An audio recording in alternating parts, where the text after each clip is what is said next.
வணக்கம். நான் பிரபாகரன், ஜோதிடர், ஜோதிடர் ரத்னா, ஜோதிட கலாநிதி. நான் சென்னையிலேருந்து பேசுகிறேன். இன்றைக்கி நான் சொல்ல போகிற பதிவு நான் பார்த்திங்கன்னா, நம்ம இந்த காலகட்டத்தில் வாழ்க்கை நடத்தணும்னா வருமானம் மிகவும் முக்கியம். இப்போ கல்வியில் நல்லா சிறந்து விளங்கி அவங்க உயர் படிப்பெல்லாம் படித்து ஒரு அரசாங்க வேலை வாங்கிட்டு இருந்தாங்கன்னா அவங்களுக்கு எந்த பிரச்சனையும் இல்லை. அவங்க மாத வருமானம் வந்துடும். ஏன்னா வருமானம் இல்லாமல் குடும்பத்தை நடத்தவே முடியாது. மெயின் ஒரு மனிதன் வாழணுன்னா இந்த காலகட்டத்தில் வருமானம் அவசியம். ஏன்னா அந்த காலத்தில் பார்த்திங்கன்னா பண்ட மாற்று முறை தான் இருந்துச்சு. இந்த காலத்தில் எங்கே போனாலும் பணம் இல்லாமல் எதுவுமே எந்த பொருளையும் நம்மளால் வாங்க முடியாது. இது 100% உண்மை. எல்லாருக்கும் உங்களுக்கு தெரியும். அந்த பணத்தை நம்ம எப்படி நம்ம ஜாதக கட்டத்தின் அடிப்படையில் வருமானத்தை இப்போ சுய தொழில் செய்கிறாங்க வச்சுங்க. அவங்களுடைய ஜாதக கட்ட அமைப்பு கரெக்டாக இருந்தால் தான் அவங்களால அந்த தொழிலில் 100% முன்னேற முடியும். இல்லைனா இருக்கிற காசையும் போட்டு வெளியில் எங்கன்னா கடனும் வட்டிக்கு வாங்கி அதையும் போட்டு அந்த தொழிலும் நஷ்டமாகி கடைசியில் அந்த வட்டி கூட கட்ட முடியாமல் அவங்க தலைகுணம் ஏற்படுறதுக்கு என்ன காரணம்? அவங்க ஜாதக கட்டை தான் மெயின். அந்த ஜாதக கட்டத்தை நம்ம சுயதொழில் பண்ணால் வளர்ச்சியை கொடுக்குமா, முன்னேறுவோமா, உயர்ந்த நிலைக்கு போவோமா என்பதெல்லாம் ஆராய்ஞ்சி அவங்க என்ன தொழில் பண்ணணும்.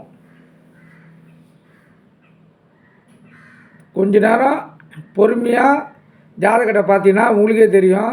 நான் சில வழிமுறைகள் சொல்கிறேன். அந்த வழிமுறையில் பாருங்கள். அது அடிப்படையில் நீங்கள் தொழிலை தேர்ந்தெடுத்தீங்கன்னா மிகவும் சிறப்பாக வாழலாம். இப்போ நம்ம அந்த தொழிலை என்ன தொழிலை யார் செய்யலாம்னு சொல்லி பார்ப்போம். இப்போ பார்த்திங்கன்னா வருமானம் தரும் தொழில்கள் நிறையா இருக்குது. அதே போல் வருமானம் தரும் பாவங்கள் இருக்குது. வருமானம் தரும் பாவங்கள், அதாவது வருமானத்திலே பார்த்திங்கன்னா பல வருமானம் இருக்குது. அதில் சில வருமானம் நான் சொல்கிறேன். நிரந்தர வருமானம். நிரந்தர வருமானம்னா அதை இப்போ ஒரு கவர்மெண்ட் ஜாப் போயிடுறாங்க. அவங்களுக்கு நிரந்தர வருமானம். ஒரு மாதம் ஃபுல்லாக உடல்நிலை சரியில்லை, வேலைக்கு போகலனாலும் ஒரு மெடிக்கல் சர்டிஃபிகேட் கொடுத்தாங்கன்னா பாதி சம்பளம் மாற்றி வந்துடும். அது நிரந்தர வருமானம். இந்த நிரந்தர வருமானத்தை குறிப்பது மிகவும் முக்கியம். லக்கணமும் லக்கணாதிபதியும் தான். அந்த லான் போட்டிருக்கோம், அதுதான் லக்கணம். அந்த லக்கணத்தில் எந்த கிரகம் இருக்குதுன்னு பார்க்கணும். அதுக்கு லக்னாதிபதி. அதை நிறைய பதிவில் சொல்லியிருக்கேன். லக்னாதிபதினா என்னான்னு.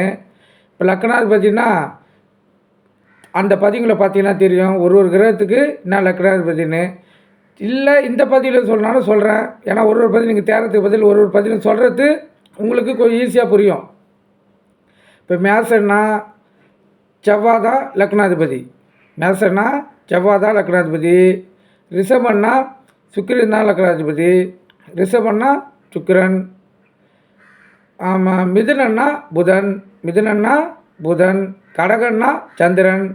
கடகன்னா சந்திரன், அவர் தான் லக்னாதிபதி. சிம்மன்னா சூரியன். சிம்மன்னா சூரியன். கன்னின்னா புதன். கன்னின்னா புதன். துலாம்னா சுக்கிரன். துலாம்னா சுக்கிரன். விருச்சிகன்னா செவ்வாய். விருச்சிகன்னா செவ்வாய். தனுசுன்னா குரு. தனுசுன்னா குரு. மகரம் கும்பத்துக்கு சனி பகவான் தான் லக்னாதிபதி. மகரம் கும்பத்துக்கு சனி பகவான் தான் லக்னாதிபதி.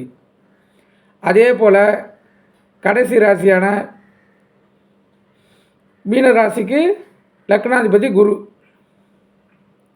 இதன் அடிப்படையில் தான் நம்ம தொழிலை தேர்ந்தெடுக்கணும். நம்ம லக்கணம் எதில் உட்காந்துருக்குது கவனித்து கொள்ளணும். அது கடகத்தில் உட்காந்துருந்தா சந்திரன் தான் அதுக்கு லக்னாதிபதி. கும்பத்தில் உட்காந்துருந்தா சனி பகவான் தான் லக்னாதிபதி. விருச்சிகத்தில் உட்காந்துருந்தா செவ்வாய் தான் லக்னாதிபதி. நல்லா கவனத்தில் கொள்ளுங்க.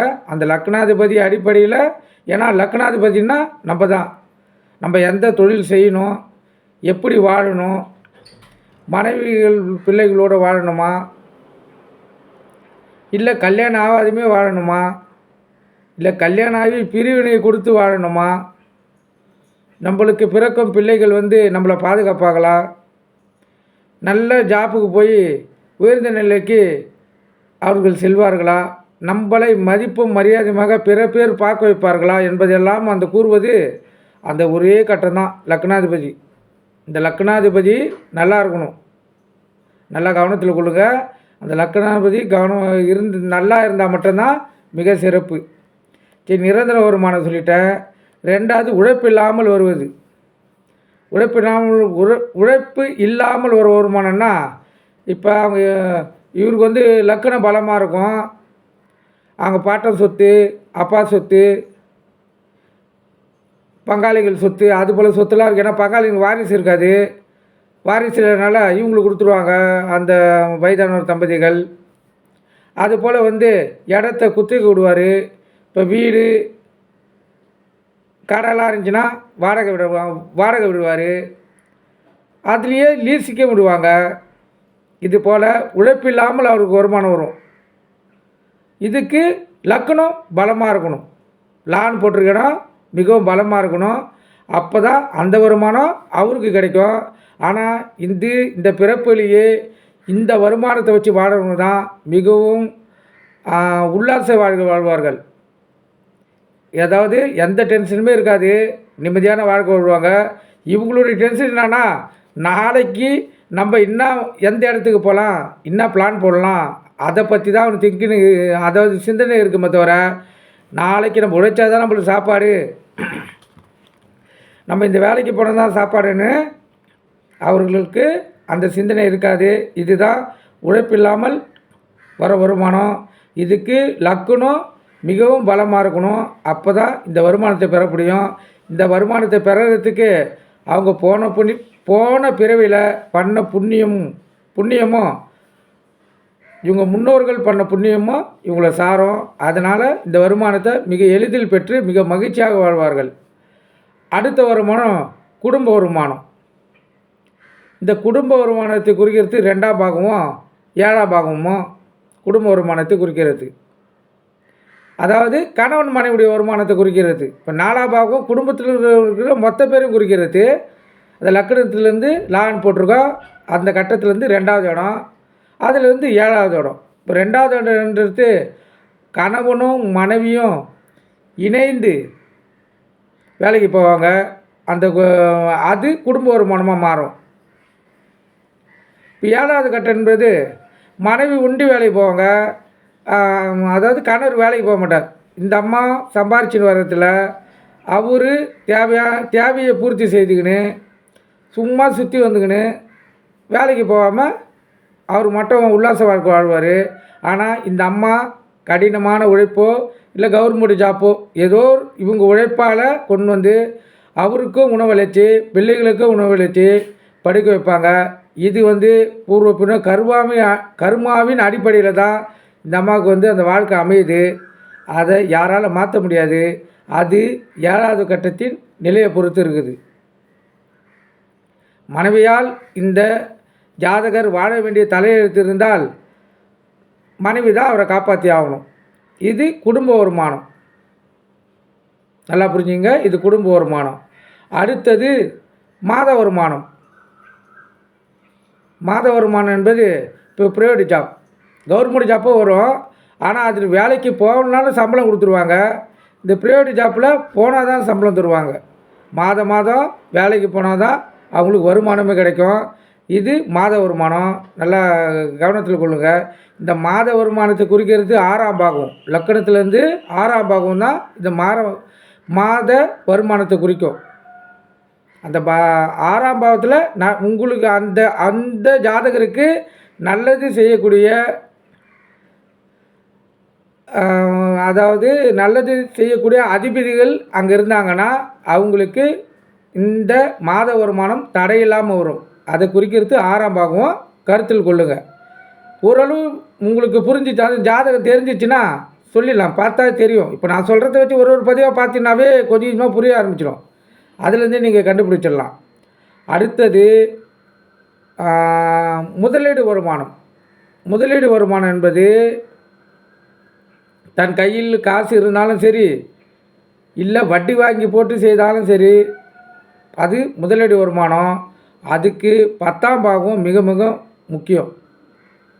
உங்கள் லக்னத்திலிருந்து 10ஆம் பாகம் எந்த கிரகம் இருக்குது, அதுக்கு அதிபதி யார், இப்போ தான் சொன்ன அதிபதியை பற்றி. அதிபதி யார், அந்த கிரகத்துக்கு அந்த அதிபதியை எந்த கிரகங்கள் பார்க்குறாங்க, அதை பார்வை வந்து ஏற்கனவே சொல்லிருக்கேன் நான் பதிவில். இருந்தாலும் இப்போ நான் திருப்பி ஒரு வாட்டி சொல்கிறேன். எல்லா கிரகங்களும் 7ஆம் பார்வையை பார்க்கும், கருத்தில் கொள்ளுங்கள். 7 கேடுனா நல்ல பலம். அந்த அடிப்படையில் நீங்கள் வந்து தொழிலை வந்து தேர்ந்தெடுக்கலாம். இப்போ குருக்கு வந்து எக்ஸ்ட்ரா 2 பார்வை இருக்குது. அந்த பார்வை தான் 5, 9. சனி பகவானுக்கு 3, 10. செவ்வாவுக்கு 4, 8. இது வந்து அவங்களுக்கு விசேஷ பார்வை. இந்த பார்வையின் அடிப்படையில் நீங்கள் தொழிலை தேர்ந்தெடுக்கலாம். அது 100% உங்களுக்கு ஒத்துழைப்பு கொடுக்கும். 7ஆம் பார்வை எல்லா கிரகத்துக்கும் ஒன்று. நான் எதுக்கு ஒன்றுனா, நான் திருப்பி இந்த கிரகத்தை சொல்கிறேன்னா, உங்களுக்கு தெரியலன்னா குழம்பிடுவீங்க புதுசாக பார்க்குறவங்க. அதனால தான் இந்த கிரகத்தை நான் சொல்கிறேன். அதனால் என்னுடைய பதிவுகளை ஆரம்பத்தில் போட்டுக்கிறத பாருங்கள். கண்டிப்பாக உங்களுக்கு அதில் ஏதாச்சும் ஒரு சிறு துளியாச்சும் உங்களுக்கு உதவியாக இருக்கும். எல்லாமே உதவினாலும் சிறு துளியாச்சும் உதவியாக இருக்கும். கண்டிப்பாக பயனடைவீங்க. நீங்கள் பாருங்கள், பார்த்துட்டு அப்புறம் எனக்கு கமெண்ட் பண்ணுங்கள். இது முதலீடு வருமானம் மெயின் 10ஆம் பாகம். அந்த 10ஆம் அடிப்படையில் தான் நம்ம எந்த தொழிலை செய்ய போகிறோன்னு முடிவெடுத்து செய்யணும். அப்போ தான் அந்த தொழில் வெற்றி அடையும். இப்போ எடுத்துக்காட்டுக்கு இப்போ மேசை தான் நிறையா பதிவு சொல்லியிருக்கேன். மேசை தான் காலபுருஷனுக்கு முதல் ராசி, முதல் லக்கணமாக தான், முதல் ராசியாக தான். அதுக்கு அதிபதி செவ்வாய். அது அடிப்படையில் 10வது கட்டம் பார்த்திங்கன்னா சனி பகவான் வருவார். அந்த 10வது கட்டத்துக்கு சனி பகவான் தான் அதிபதி. அவர் தான் தொழில்காரகன். இப்போ மேசம் ஒருத்தர் லக்கணமாக வருது லான் போட்டு, அது 10வது இடத்துக்கு சனி பகவான் தான் தொழில்காரன் வருவார். அந்த எடுத்துக்காட்டு சொல்கிறேன், ஒன்று தான் சொல்ல முடியும். எல்லாம் சொன்னால் கால நேரம் பத்தாது. ஒன்று சொல்கிறேன், அதை நீங்கள் புரிஞ்சுங்க. சனி பகவான் தொழில்காரனாக வந்துட்டார்னா, சனியை பொறுத்து மட்டும் அவர் அதிபதி இரும்புக்கு அதிபதி, நீருக்கு அதிபதி. அதாவது திரவ நிலையில் இருக்கிற எல்லா பொருளுக்கும் அவர் தான் அதிபதி. இவங்க இரும்பு சம்மந்தமான தொழில்கள் எந்த தொழிலாக இருந்தால் பண்ணலாம், ஜெயிப்பாங்க. அதே போல் நீர் சம்மந்தமான தொழில்கள் எந்த தொழில் வேணால் ஜெயிப்பாங்க. அதாவது வாட்டர் கன் பிஸ்னஸ், இப்போ கடலில் வந்து நீராவி கப்பல் போகுது, கப்பலில் போகிறது, அது போல் எடுத்துக்கலாம். இப்போ கவர்மெண்ட் வேலையிலே வந்து இப்போ நீர் சம்மந்தம் பார்த்திங்கன்னா, இப்போ கவர்மெண்ட்டு நடத்துகிற ஒயின் ஷாப் கூட எடுத்துக்கலாம். இதுக்கு இந்த சனி பகவான் பலமாகவும் அதிபதியாக இருந்தாங்கன்னா அவங்க அந்த தொழிலெல்லாம் தேர்ந்தெடுத்து போயிருப்பாங்க. இப்போ சொந்தமாக தொழில் பண்ணனா அந்த தண்ணி கேன் பிஸ்னஸில் நல்ல வளர்ச்சியை கொடுக்கும். மிகவும் சிறப்பு. சனி பகவான் வந்து அந்த 10வது இடத்துல இருந்து பண்ணால் அவங்க வாழ்க்கையில் ஜெயிப்பாங்க. நல்லா புரிஞ்சுங்க. இது போல் தான் ஒரு கிரகத்துக்கு எடுக்கணும். இப்போ உங்கள் லக்னத்தின் அடிப்படையில் சுக்கிரன் வராரு வச்சுங்க, சுக்கிர பகவான். அதான் அந்த அந்த இடத்துல இருந்தாலும் சரி, 10வது இடத்துல இல்லை, அந்த 10வது அதிபதி சுக்கிரனாக வந்தாலும் சரி, அவருடைய காரத்துவத்தின் அடிப்படையில் தான், அதாவது அவருக்கு சம்மந்தமான தொழிலை செய்தால் வேண்டி தான் அவங்க வாழ்க்கையில் ஜெயிக்க முடியும். அதில் கருத்தில் கொள்ளுங்கள். இப்போ சுக்கிரன் எடுத்துக்கினா அழகு, மெயின் அழகு. அந்த அழகு சம்மந்தமான தொழிலை செய்யலாம். அது எப்படின்னா, இப்போ பெண்களுக்கு அது அழகழகான உடைகள், அது ஆணாக இருந்தால் பெண்ணாக இருந்தாலும் அந்த துணி கடைகளை வைக்கலாம். அதாவது வாசனை திரவங்கள் செய்யக்கூடிய தொழிலை பண்ணலாம். ஒரு எல்லா பொருட்களும் விற்கக்கூடிய அந்த பிரான்சி ஸ்டோர் தொழில் வைக்கலாம். வெளிநாட்டுக்கு அழகு சாதன பொருளெல்லாம் ஏற்றலாம், வெளிநாட்டிலேருந்து அழகு சாதன பொருளெல்லாம் இறக்கலாம். இதுபோல் அழகை அதிகப்படுத்தும் தொழில்கள் எதுவாக இருந்தாலும் பண்ணலாம். இப்போ மூலிகை முறையெல்லாம் பண்ணலாம். இப்போ இந்த சோத்து கத்தாழெல்லாம் பார்த்திங்கன்னா அதிலிருந்து எவ்வளோ அதாவது நல்ல மனிதனுக்கு நல்ல அழகை கொடுக்கக்கூடிய எவ்வளோ திரவங்கள் அதில் இருக்குது.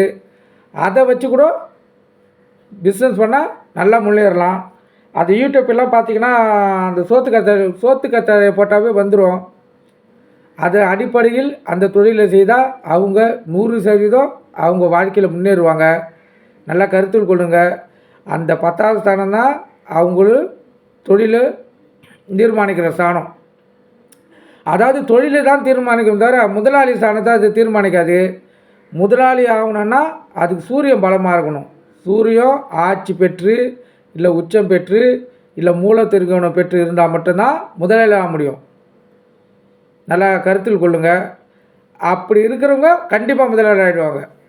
அதுக்கு மெயின் காரணம் தொழில் தானே. தொழிலை நம்ம எந்த அடிப்படையில் நம்ம ஜெயிப்போமா ஜெயிக்க மாட்டோமா, இந்த கிரக நிலையின் அடிப்படையில் உதவுமா உதவாதா என்பதை பார்த்து நம்ம தொழிலை தேர்வு செய்தால் மட்டும்தான் வாழ்க்கையில் முன்னேற முடியும். கருத்தில் கொள்ளுங்கள். அடுத்தது தொழில் செய்கிறவங்க நல்லா கவனத்தில் கொள்ளுங்கள். தொழில் செய்தால் நிறைய பேர் தெரியும் நம்ம லாபம் சம்பாதிப்போமா இல்லை நஷ்டமாயிடுமா, ஜெயிப்போமா ஜெயிக்க மாட்டோமான்னு அவங்க கருத்தில் இருப்பாங்க. அவங்களுக்கு இந்த நான் சொல்கிறத கருத்தில் கொள்ளுங்கள். இந்த தொழில் நஷ்டத்துக்கு மெயின் காரணம் உங்கள் ஜாதக கட்டத்தில் பாருங்கள்.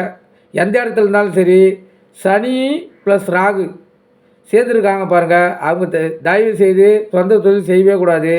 அதே போல் சனி கேது இவங்க சேர்ந்துருந்தாலும் சொந்த தொழில்ன்றத நினச்சோட பார்க்கக்கூடாது. ஆசைப்பட்டு வச்சிங்கன்னா அதான் ஒரு பழமொழி சொல்லுவாங்களே, ஆசைப்பட்டு மோசம் போடணும், அந்த கதை தான். இருக்கிறதையும் மொத்தமாக இழந்துடுங்க. நல்லா கவனம் பண்ணுங்கள். சனி கேது சனி ராகு இதுக்கெல்லாம் இணைந்திருந்தால் தொழில் பண்ணக்கூடாது. அதே போல் சனி பகவான் வக்கரன் வாங்க. இப்போ தான் போன மாதம் வக்கரன் முடிஞ்சிச்சு. அந்த சனி வக்கரம் பெற்று வக்கரன் சைடில் வான் போட்டிருப்பாங்க ஜாதக கட்டத்தில். அவர் வக்கரம் பெற்று உங்கள் ஜாதகத்தில் இந்த மறைவு ஸ்தானமான 3 வந்து பாதி மறைவு ஸ்தானம். 3, 6, 8, 12 இது வந்து முழு மறைவு ஸ்தானம். மீதி 6, 8, 12 இதில் சனி வக்கரம் பெற்று நின்று இருந்தாருன்னா கண்டிப்பாக இந்த சொந்தமாக தொழில் செய்கிறத கனவுல கூட நினச்சி பார்க்கக்கூடாது. சுத்தமாக நம்மளுடைய தொழிலை முடக்கி நம்ம அதாவது இருக்கிற இப்போ நம்ம ஓரளவுக்கு வந்து வாழ்ந்துன்னு இருப்போம். அந்த வாழ்க்கை தரத்தையே முடக்கிடுவாங்க. நல்லா கவனத்தில் கொள்ளுங்க. சனிக்கு அவ்வளோ பவர் இருக்குது. ஜோதிடத்தை எந்த அளவு நீங்கள் நம்புகிறீங்களோ அது 100% உண்மை. அதை கருத்தில் கொள்ளுங்கள். ஜோதிடம் இல்லாமல் இந்த உலகம் இல்லை. இந்த பஞ்சபூதங்கள் இல்லாமல் சரி, நவ கிரகங்கள் இல்லாமல் சரி, உலகன்றது துளி கூட இல்லை. நிறைய பேர் ஜோதிடத்தை நம்ப மாட்டீங்க. ஆனால் கருத்தில் கொள்ளுங்கள், ஜோதிடம் தான் வாழ்க்கை. நம்ம ஏன் இந்த பிறவியில் இந்த வாழ்க்கையை வாழறோம், எப்படி வாழணும் என்பதை தீர்மானிக்கிறது அந்த கிரகங்கள் தான். கருத்தில் கொள்ளுங்கள். அதே போல் லக்கணத்துக்கு அதில் ஆண் போட்டிருக்கோம். லக்கணத்துக்கு 4, 6, 8, 12 4ன்னா குடும்பஸ்தானம், 6ன்னா அதான் நம்ம நோயை குறிக்கிறது, 8ன்னா நம்ம ஆயுளை குறிக்கிறது, 12ன்னா வெளிநாட்டு பயணம் நோய்வாய்ப்பட்டு இருக்கிறது. இதில் சந்திரன் அமர்ந்திருந்தால் சுய தொழில் செய்யக்கூடாது. சொந்த முதலீடு போட்டு செய்யக்கூடாது, நஷ்டம் அடையும். அதே போல் சனி பகவான் சனி சான் போட்டிருக்குள்ள சனி பகவான் சனினே இருப்பாங்க. சனி பகவான் அடுத்த வீட்டில் அதாவது இப்போ வந்து 3வது வீட்டில் சனி பகவானுங்கிறான் வச்சுங்க. 4வது வீடு சந்திரன் இல்லை செவ்வாய் இல்லை கேது இவங்க அந்த 4வது வீட்டில் அமர்ந்து நிற்கிறாங்கன்னா அவங்களும் சொந்த தொழில் செய்யக்கூடாது. தொழிலில் நஷ்டம் ஏற்படும். 5வது பாயிண்ட் பார்த்திங்கன்னா லக்னாதிபதி. இப்போ தான் சொன்னல லக்னாதிபதி லான் போடுறதுக்கு ஒரு அதிபதி இருக்கிறாங்க. அந்த லக்னாதிபதி அதே போல் மறைவு ஸ்தானமான 3, 6, 8, 12 போய் அவர் அதாவது இப்போ வந்து மேசத்தில் இருக்கிறது லக்னாதிபதி செவ்வாய். அவர் போய் இந்த 3, 6, 8, 12 போய் அந்த கட்டத்தில் அமர்ந்துட்டாருன்னா அவங்களும் சொந்த தொழில் செய்யக்கூடாது, தொழிலில் நஷ்டம் ஏற்படும். நல்லா கருத்தில் கொள்ளுங்கள். இது சொல்லணுன்னா எவ்வளோ இருக்குது பாயிண்ட்டு. ஆனால் நம்ம சொல்கிறதுக்கும் நீங்கள் கேட்குறதுக்கும் உங்களுக்கு டைம் பத்தாது. இருந்தாலும் சுருக்கமாக சொல்கிறேன், அவ்வளோதான். இப்போ சுய தொழில் தேர்ந்தெடுக்கணுன்னா ஒரு சின்ன குறிப்பு கொடுக்குறேன், பார்த்துங்க. சனி பகவானும் இப்போ லக்னாதிபதி சொல்கிறீங்களா, லக்னாதிபதியும் இணைந்திருந்தால் சொந்த தொழில் செய்யலாம். அதே போல் சனி பகவான் 4, 7, 10 இந்த அதிபதியோடு சேர்ந்து நின்னாலும் வேலை செய்யலாம், அதாவது சுய தொழில் செய்யலாம். அவங்க பார்வைப்பட்டாலும் சனி பகவானுடைய பார்வை இந்த 4, 7, 10ஆம் பாவத்தில் பட்டாலும் சொந்த தொழில் செய்யலாம். அதே போல் 2ஆம் பாகம் குடும்ப ஸ்தானம், 10ஆம் பாகம் தொழில் ஸ்தானம், இந்த 2 அதிபதிகளும் இணைஞ்சிருந்தாலும் சொந்த தொழில் செய்யலாம். நல்ல கவனத்தில் கொள்ளுங்க. 2ஆம் பாகமும் 10ஆம் பாகமும் இணைஞ்சிருந்தாலும் சொந்த தொழில் செய்யலாம். அதே போல் இந்த தர்ம கர்மாதிபதி யோகம் இருக்குது. தர்ம கர்மாதிபதி யோகம் இருக்குது. அது சில ஜாதகத்தில் தான் வரும். நல்ல வருமானத்தை கொடுக்கும் சொந்த தொழில் செய்தால். அதை கருத்தில் கொடுங்க. அதுக்கு நம்மளுக்கு லாபஸ்தானமான, அதாவது பாக்கியஸ்தானமான 9ஆம் பாகமும் தொழில் ஸ்தானமான 10ஆம் பாகமும் அந்த 2 கிரகத்தின் அதிபதிகளும் இணைஞ்சிருக்கணும். இது அவ்வளோ சீர்த்து நடந்துடாது. எப்படியும் பார்த்தீங்கன்னா லட்சத்தில் ஒருத்தருக்கு வரதே இது கஷ்டம். அதுபோல் இணைஞ்சிருந்தால் அதாவது சிறப்பு. அதாவது ஒன்றுமே, அதாவது 10 ரூபா கூட அவங்கக்கிட்ட கையில் காசு இருக்காது. ஆனால் அவங்க மிக உயர்ந்த நிலைக்கு போயிடுவாங்க. அதாவது உலகம் போட்ட அளவுக்கு வளருவாங்க. நீங்கள் நிறைய பேர் பார்த்துருப்பீங்க. எடுத்துக்காட்டுக்கு பார்த்தீங்கன்னா இந்த அம்பானியை கூட சொல்லலாம். அது எந்த அளவுக்கு உண்மை எனக்கு தெரியாது. ஆனால் சில பேர் சொல்ல தான் கேள்விப்பட்டிருக்கேன். அதுபோல் அவங்க ஜாதகத்தில் கண்டிப்பாக இது போல் அமைப்புகள் இருக்கும். அவங்க 100% ஜெயிச்சு வெற்றி பெறத்துக்கு இந்த 2 கிரகங்கள் தான் காரணமாக இருக்கும். கருத்தில் கொள்ளுங்கள். அதுக்கப்புறம் இந்த சனியும் குருவும் சேர்ந்து இருந்தால் தொழில் செய்யலாம்.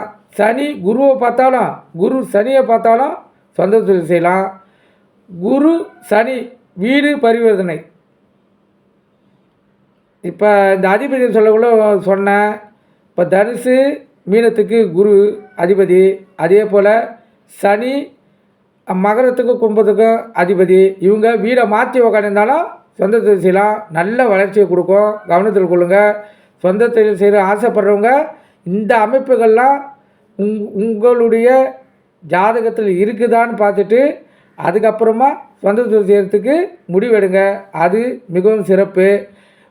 அதே போல் இந்த 10ஆம் பாவத்தை, லக்கணத்திலேருந்து 10ஆவது பாவத்தை எந்த கிரகம் பார்க்குது, எந்த கிரகம் அமர்ந்து இருக்குது என்பதை கவனத்தில் கொள்ளுங்கள். அது அடிப்படையில் தான் நீங்கள் தொழிலையே தேர்ந்தெடுக்கணும். அது அப்போ தான் 100% நீங்கள் தொழிலில் ஜெயிச்சு வெற்றி பெறுவீங்க.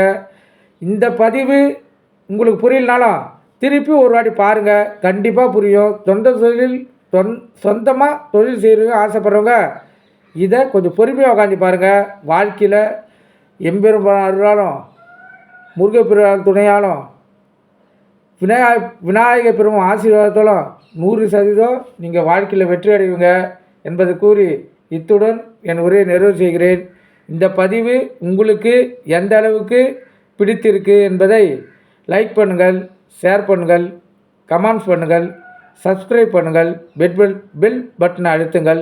நன்றி, வணக்கம். மீண்டும் ஒரு சிறந்த பதிவில் உங்களை நான் சந்திக்கிறேன். நன்றி.